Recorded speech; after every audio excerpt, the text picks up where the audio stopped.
আজকে আমার মনে হলো যে মানে ওনারা মা ছেলের যে এই মিলনটা মনে হচ্ছে মাও একটা আকাশের চাঁদ ওনার হাতে এসেছে এবং ছেলেও একই ফিলিংস ছিল এবং আমরা দেখেছি যে মানে এটা ওনাদের দুইজনেরই চেহারা একবারে লাল টকটকা মানে এমনভাবে মানে আনন্দ কাজ করছিল এবং সেখানে আমরা উপস্থিত ছিলাম এবং মাকে ছেলে জড়িয়ে ধরেছেন এবং ওনার ডক্টর জুবাইদা রহমানও ওনার শাশুড়িকে উনি জড়িয়ে ধরেছেন। ইট ওয়াজ এ ফ্যান্টাস্টিক ইভেন্ট ওয়াজ।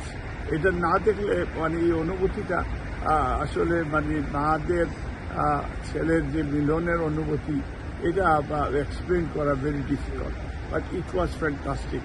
এবং ডাক্তাররাও আজকে খুব মানে আমরা দেখেছি যে বাংলাদেশ থেকে ডাক্তার যে টিম আসছে এবং ওনারা নিজেরাও ব্রিটিশ ডাক্তাররাও সকাল থেকে পরীক্ষা নিরীক্ষা শুরু করেছেন, বাংলাদেশি ডাক্তাররাও তাদেরকে ব্রিফ করেছেন এবং তারাও এটা ব্রিফ নিয়ে তারা আজকে ওনাকে ডাক্তার জাহিদ ভাইও বলেছেন যে রেস্ট নিচ্ছেন এবং কালকে থেকে ফুল ট্রিটমেন্ট চলবে আনটিল আনলেস ওনার সুস্থতা নেওয়া পর্যন্ত হসপিটালে থাকবেন ইনশাআল্লাহ।